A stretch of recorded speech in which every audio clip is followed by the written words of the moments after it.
Gracias por la invitación a la comisión directiva y al grupo, como siempre. Y más que una presentación un poco ostentosa, es simplemente presentar el trabajo en equipo que hemos hecho con un grupo de médicos y bioquímicos que hemos trabajado mucho, como todos los que trabajan en el CAT, en sus referentes guías o diferentes capítulos del libro, etcétera. Y bueno, cuando nos convocaron para hacer un tema que era trombosis venosa en pediatría. La hemostasia en pediatría, como ustedes saben, ha crecido mucho en los últimos 50 años, ha tenido pioneros como Maureen Andrew, etcétera, que todos los conocemos. Pero en la Argentina ha tenido un interesante desarrollo y lo que hacemos medicina asistencial lo vemos cotidianamente. Cada vez más los pediatras están involucrados, no solo en las áreas de terapia intensiva o de cuidados intensivos neonatales, sino también en ciertas especialidades en la cual la hemostasia pediátrica se está desarrollando en la Argentina. Pero por el otro lado tenemos un país extenso, donde la mayor cantidad de especialistas están centrados acá en la Ciudad Autónoma de Buenos Aires, en el Gran Buenos Aires. Hay provincias que tienen un hematólogo de adulto, La Rioja, por ejemplo, pocos hematólogos y, por supuesto, un hematólogo pediatra. Entonces la idea es, como dicen algunas guías, es acercar esto para que aquellos que hacen hematología de adulto y con el apoyo de los pediatras en esa área puedan tratar este grupo de pacientes que, como ustedes saben, las trombosis venosas son cada vez más frecuentes, 90% secundaria en neonatos, 70% secundarios en pediatría, líneas venosas centrales, y el misdiagnostic llega a un 30%, por eso hay síndrome postrombótico severo en el 15% de los pacientes. Así que cuando fuimos convocados, simplemente quiero recordarles que fue un momento muy interesante porque en este caso voy a hablar personalmente, ¿no? Los argentinos, o sea, yo, siempre nos acordamos de las cosas buenas, no nos acordamos de las cosas malas. Es como la colimba, el que hizo la colimba se acuerda cuando la pasó bien y no lo mal que la pasó. Nosotros tuvimos muchas cosas, Argentina continuamente tiene muchas cosas, pero una de ellas fue COVID.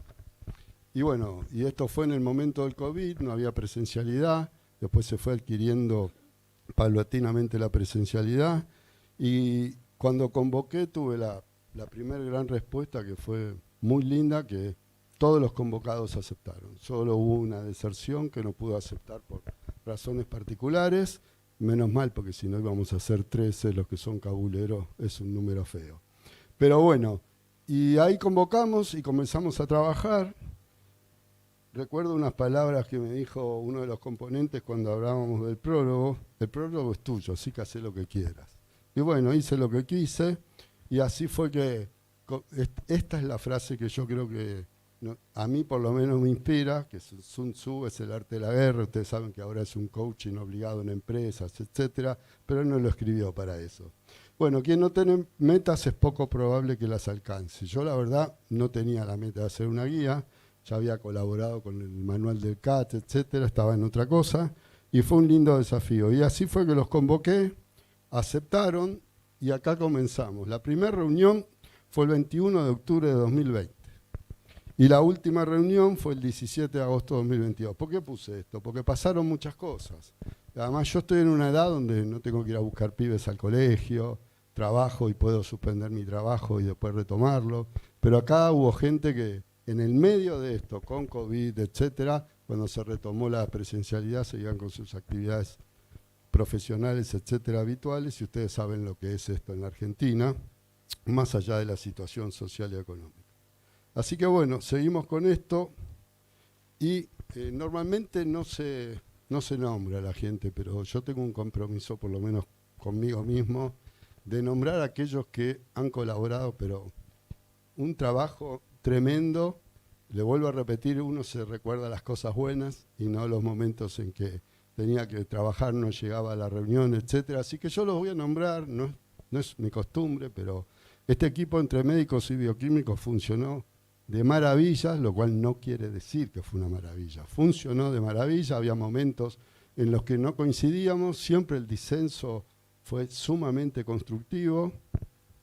Y bueno, entonces yo voy a nombrar a Diana Altuna, del Hospital Italiano, están puestos por orden alfabético.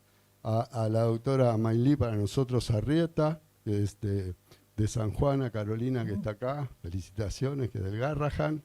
Mirta lo mismo, su bioquímica, que es del Garrahan.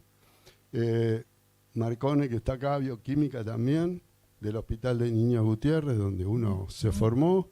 Mónica Martínez, que es especialista en hematología de La Plata. Jorgelina Santamaría, que es del Posadas. Gabriela Zuccati, que es del Garrahan. Y David Verón, que está en Austral ahora, en este momento. ¿Cómo? Ah, me olvidé, perdón, me va a matar. No, y además es hombre, ¿cómo no lo voy a nombrar? Claudio Rosa, que es un bioquímico que también trabajó. O sea, lo más interesante del trabajo no eran las reuniones, que como ustedes saben, a veces costaba, a veces había disenso, como les dije, etcétera, sino el trabajo que se hacía entre cada reunión, cómo los bioquímicos trabajaban entre ellos, cómo los médicos, cómo habían para escribir capítulos, corrección. Y para terminar, bueno, todos sabemos, los que hemos escrito algún capítulo de libro, guía, etcétera, independientemente del grado de recomendación que tenga, todos sabemos que tienen en el orillo la marca de caducidad. Y cuando uno la termina, y ahora ustedes la tienen ahí, las cosas cambian y probablemente si la volviéramos a escribir, la última gran discusión fueron los DOACs. Ya hay más evidencia de los DOACs en pediatría, pero esa no era la intención. La intención no es tener una guía que reemplace lo que es un médico asistencial, sino guiarlo, que pueda consultar y después, con todo lo que hay hoy, podés hacer un Zoom, lo que sea, un Teams, y te consultan del interior. Pero era acercar la hemostasia pediátrica a un capítulo recontra pequeño de la hemostasia pediátrica de una patología frecuente. Así que, nuevamente, gracias al CAT. Me encanta trabajar para el CAT. Y gracias al equipo, que fue una maravilla. Así que disfruten, si pueden, de la guía. Muchas gracias, doctora Versa.